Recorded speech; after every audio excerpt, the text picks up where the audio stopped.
And looks like we're just waiting on these boats to get their point. You can see the boat from LaSalle there sculling it around just a bit.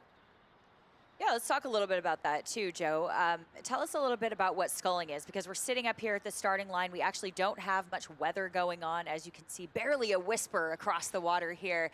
It is so calm and so nice here as we're sitting up at the top. But every once in a while on our screen here, if you can see the Jumbotron as well, down near the finish line in the VIP tent, you'll see some of these crews start to take an oar from the person behind them and start to move the point of the boat around. Yeah, if you look in the LaSalle boat, Pitt actually didn't do it there, which is a bit dangerous, but you can see it happening right now in the LaSalle boat in lane 5 there. The 2-seat has taken the oar from the bow woman and is just trying to get the oar as, parallel with the boat as popular, if she was just to use her own oar to try and, or if the 3-seat was to try and, row it around, or the bow person, it would actually cause, forward momentum.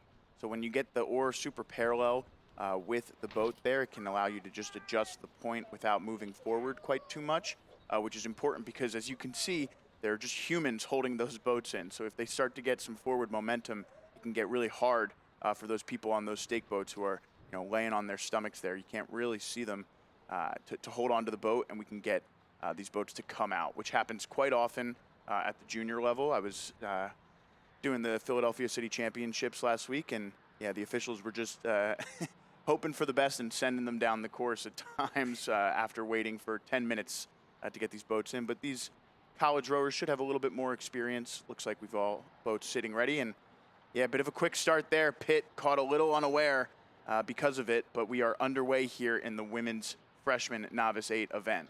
Yeah, it didn't look like they were quite set with their point. And actually, Trent as well, also coming back in their lane just a little bit. So we'll keep an eye on that as that starts to shape up a little bit. Pitt still kind of riding that buoy line. We'll see if they start to move into the center of that lane again. I know sometimes freshmen and novice rowing, as you said, you've seen some action even from last week, saw kind of the same thing. So it looks like the Pitt coxswain is trying to get back in her lane again. She has actually moved over almost an entire lane here. There she goes.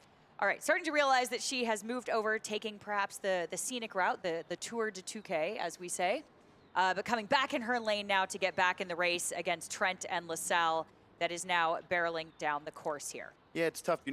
When you look at that, it essentially adds just a couple, maybe 5 to 10 meters to an already grueling 2,000-meter race. So it can just add an extra burden onto the rowers. And Pitt had a good amount of time to make up based on the time trial. Again, Trent with a time of 7:19 in the time trial yesterday, finishing out 10 seconds in front of this LaSalle boat, who we see now from our follow launch, and 50 seconds out in front of Pitt.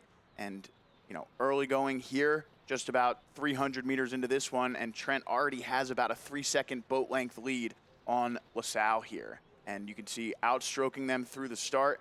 Now Trent begins to settle down into their base rate. A nice shot here from the crow's nest of the Camden County Boathouse of our leaders from Trent. Yeah, that's right. And, that's a really good point, too. We do want to point out that steering these boats is not actually very easy, too. It's sometimes actually quite difficult to go straight, especially when you're kind of learning the mechanics of your boat. Each shell steers just a little bit differently. But when you have an 8 that's about 61 to 63 feet long and a rudder the size of a credit card, it can take up to about 3 strokes or so for that boat to actually respond to any steering. So a lot of times when you have newer coxswains, freshman coxswains, they're actually learning about boat response timing. And so sometimes you can overcorrect or oversteer, and you don't actually see that happen for a few strokes. So it kind of takes a little bit of forethought when you're actually moving those little toggles that are between your index and your thumb, your index finger and your thumb. So it is actually quite difficult to steer these as a coxswain. So here we are, though, looking at Trent in lane 3, still in the lead with about a half boat length open water over LaSalle in lane 4. And we will keep an eye on Pittsburgh as they try to move back into perhaps first or second. We will see if they can make it up there, make up a little bit of time from that steering correction. But a really nice row here from Trent. We'll see if we can get some numbers for you. We are seeing them come across our vision right now. Going really beautifully here across our line of sight here. So crossing the line, that beautiful view with the boathouse in the background. Looking back at ourselves here across the water. Yeah, shot here across from our follow launch as LaSalle in lane 5 there, and then off in the distance in the yellow shell back there is the boat from Trent, your leaders here.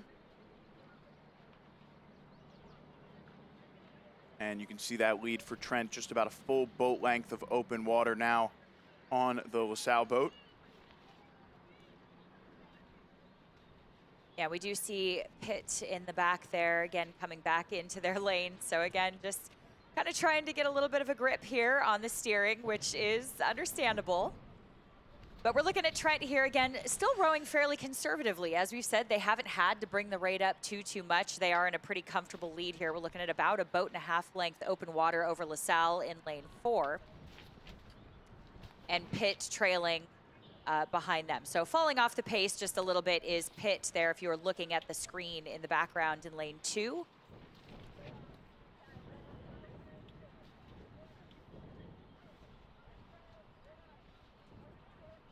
Yeah, definitely some things to nitpick here for the coach from Trent if he or she were to look at this event. But, you know, overall rowing a pretty clean race here. You can see, all of these rowers squaring up just about the same time, maybe a little bit of a discrepancy there in the 6th seat.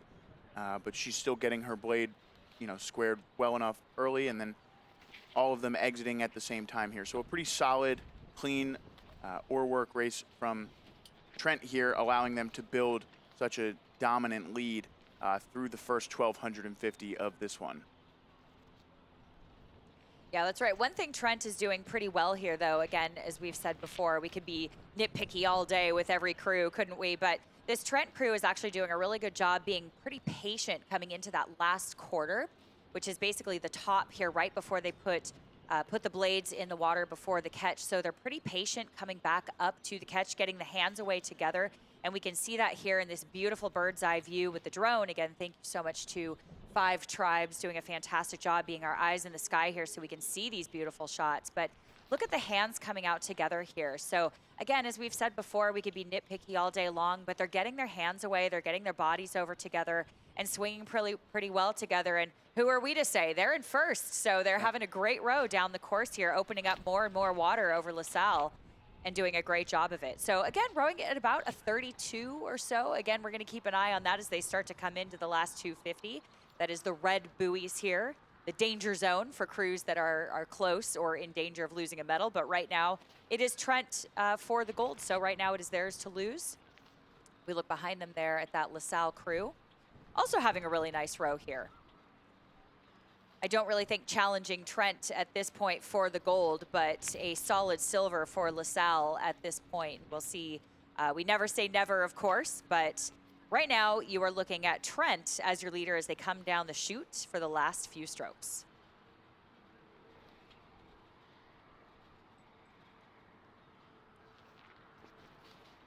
Let's go try.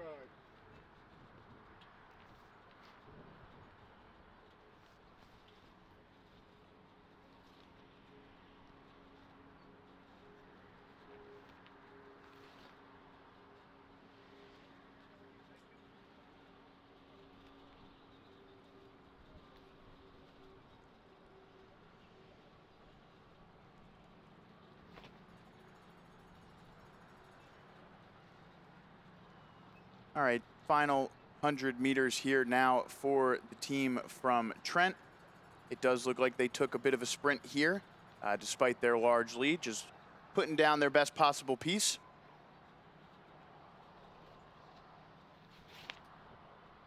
And shout out to Coach Kate McKenzie here for coaching the gold medal winning squad in the Vaughn Trophy event here at the 2026 Vail Regatta. Trent wins gold. Rows all the way through, and there's the celebration.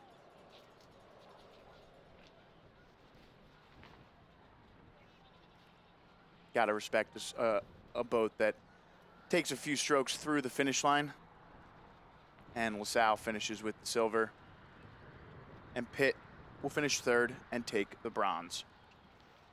The winner of the Vaughn Trophy, Trent. That is now the second gold medal of the day for Trent, joining the women's varsity single So solid showing so far for the women's team out of Trent.